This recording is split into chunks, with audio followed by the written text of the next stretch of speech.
When it comes to cameras that are in vogue in 2025, well, surely the Nikon Zf has to be on that list. It's proven to be very, very popular, a huge success for Nikon. It is pure hipster bait with all of its retro dials, etc. Now, I'm not much for hipster. I only own one plaid shirt. 4 plaid shirts.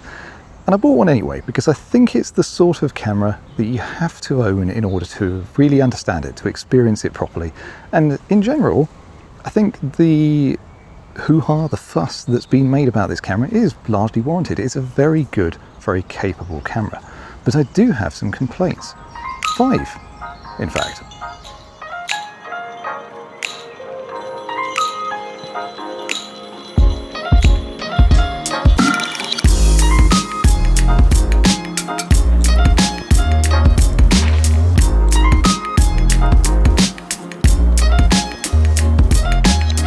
Well, let's talk about the design, because the design is why this camera exists. It exists because it looks cool and because it's got a bit of that retro vibe and some tactile feel to it that is kind of missing from modern cameras. And I get it.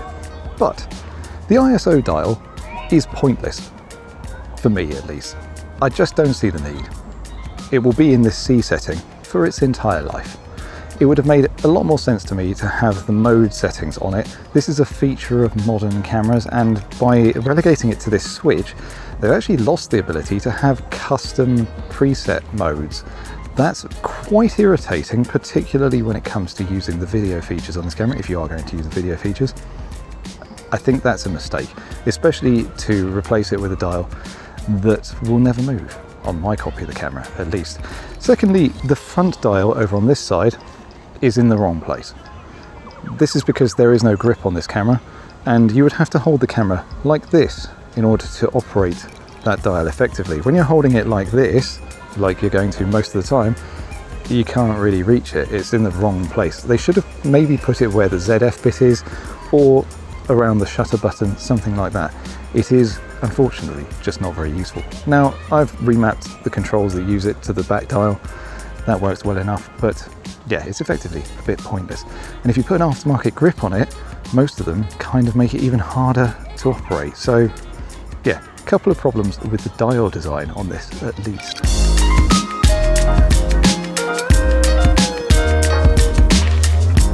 So the number one complaint about the ZF is tied to the design. It is the ergonomics. Now, some people are attributing this to the retro styling, and some people attribute it to the weight. I think both are probably incorrect. Now, this is because I have the camera on which it's based, or at least one of the cameras on which it's based. I think they say it's inspired by the FM2, etc., but that's even smaller than this. And I think that it's quite a good indicator as to what's wrong with the design of the ZF, because this weighs basically the same. It has the same sort of dials. It, by all accounts, should be as bad in terms of ergonomics, but it's not. I find this exceptionally ergonomic, and I can shoot with it all day without any issues. So let's go and sit down and compare the two and see where the ZF differs so much so that it becomes very much an unergonomic camera.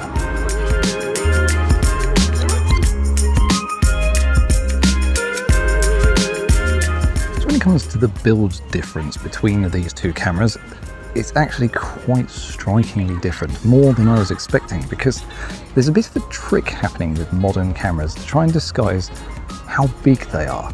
And you can't really see that from the top because they make the top plate slightly smaller than the whole body. It's when you look at the bottom that you see how dramatically thicker this camera is compared to the F3. Now, this is a problem because it makes it harder to grip with suitable strength, and it's just less comfortable. I've got relatively large hands, and I find this problematic. I don't think it's going to get any easier if you have small hands either.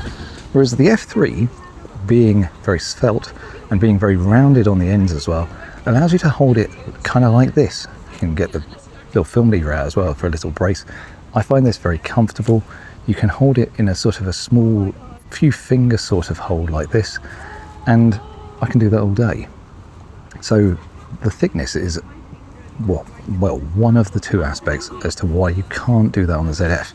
This grip of holding it like this doesn't work on this camera. It's too thick. and too tall.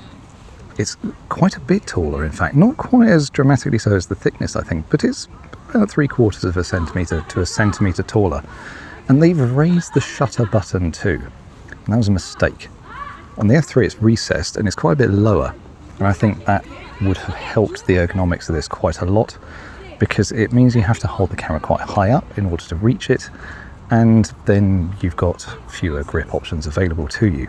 You end up sort of bracing it with your little finger underneath a little bit, and that's not great. Now, the correct grip, double quotes, for retro cameras is to hold it kind of more by the lens. You're holding it by the lens with the body as well. But that's not comfortable with this either, because the sort of size of it means that it's not balanced quite the same. Even if it's on a strap, you need a lightweight lens on this in order for it to maintain any semblance of being comfortable. These 40 f2s, perfectly fine. Going much bigger than this, it starts to be a problem. It is not a comfortable camera to hold for a long day of photography.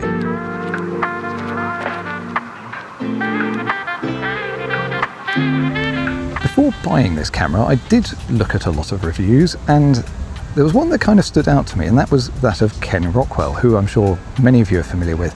I've been reading Ken Rockwell's website for decades, I think, and he's exceptionally consistent in his opinions on things, at least from what I've seen. And one of those is in his dislike for the plastification of, which I think is a word, cameras and lenses and things like that.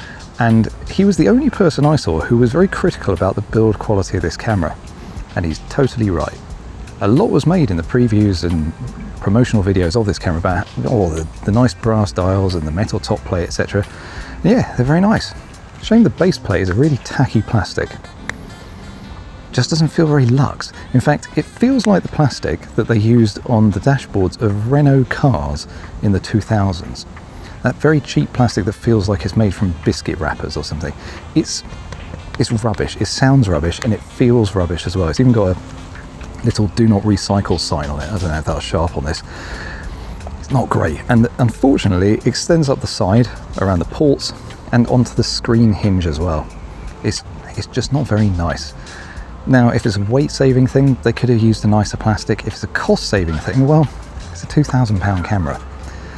I think you could plump for a little nicer quality plastic on the base plate.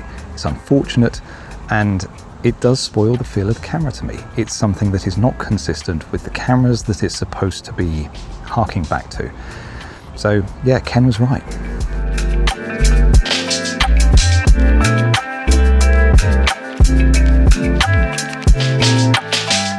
Now, my next complaint is actually with the Z mount itself, which feels a little bit unfair, but it's about the lenses. There's just not that many inspiring choices. The 40 f2 and the retro style version of this are fine. They actually balance really nicely on it because they are entirely made of plastic. They're plastic lens mounts. Yeah, they don't feel amazing, but they balance with the camera fine. If you go too much bigger than this, it starts to become exceptionally uncomfortable. I think the limit is about the 85 1.8s. After that, it just doesn't work, and none of them feel like tactile and interesting lenses. They're often quite dull in their design, unless you get the retro one. It kind of doesn't work. A lot of the zoom lenses don't even have focus rings. It's unfortunate. They do have these sort of function rings, but those feel terrible as well. They're not a replacement for an aperture ring. They just don't work right. The only real option, if you want something that really matches with this camera, is to get something like a Voigtlander lens, which are very nice, but they're not weather sealed and they're manual focus only. So that is a downside. I'd love to see something like the Sigma I series primes on this mount. That would be fantastic. They're small, they're really nicely made, weather sealed, aperture rings. They'd be perfect. And this is a solvable problem for Nikon. They just need to allow more lenses onto the mount. Those lenses in particular would make a fantastic companion to this. And this is an area where the ZF loses out to the Fuji cameras in particular, because a lot of those lenses just feel better to use. It is unfortunate. The zooms are even worse because most of those are giant on the Z mount, and they heavily unbalance the camera. The only one I could really recommend is the 24-70 f4, but it's one of those retractable pop-out things. It doesn't really feel the best in my opinion, and yeah, it's lacking on this mount, and it is unfortunate. I think it's something it's missing compared to the competition, but this is probably the most easily solvable of all of these complaints. Just make some more lenses, right?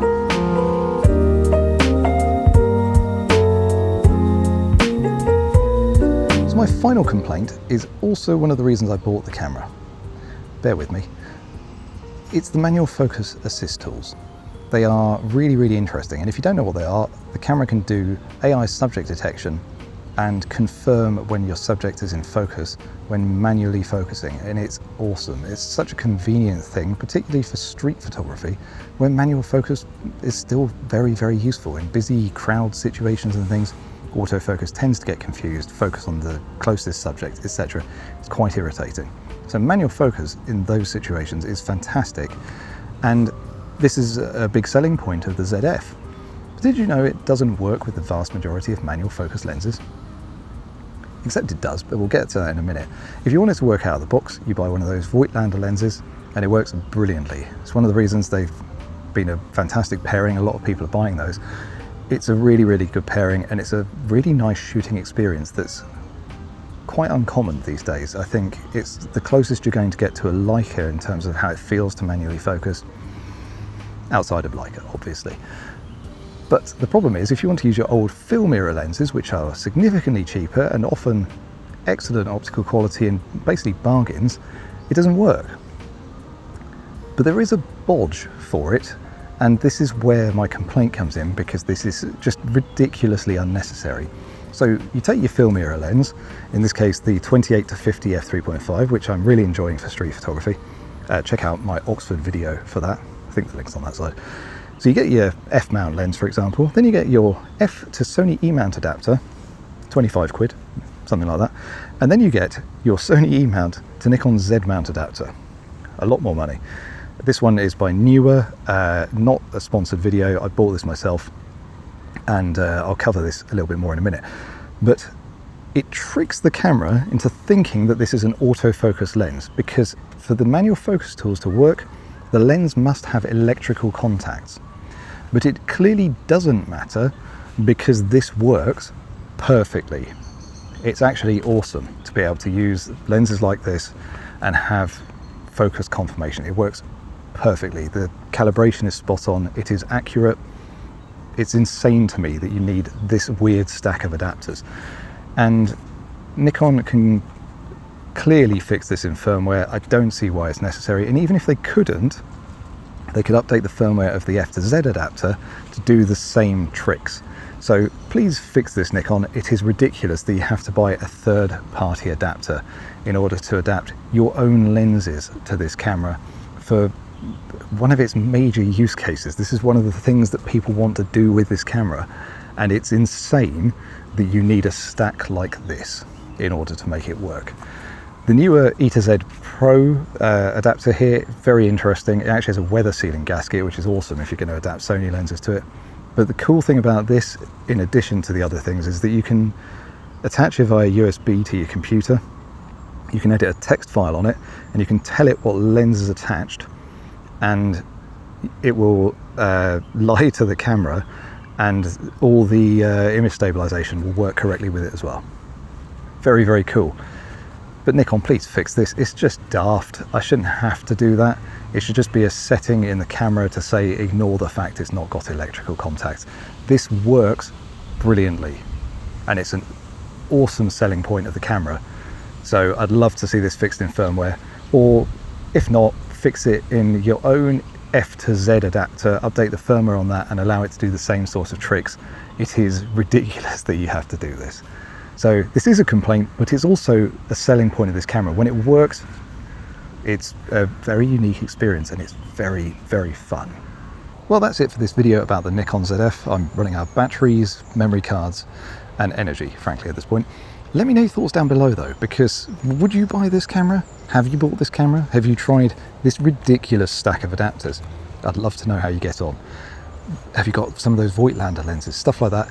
I am genuinely curious because this camera has sold very well, and I bought one knowing most of these shortcomings ahead of time because I knew there'd be workarounds. And the things it does well, which I haven't covered in this video, it does really well, and it's worth it despite the downsides. But if these are deal breakers for you, I'd be really interested to know what you think, what you'd choose instead. Did you stick to Fuji, Leica, you've got wads of cash lying around, I guess, film? Because part of the reason I got this was to save money on shooting film, because I was shooting so much film lately, and it gives you a little bit of the film experience.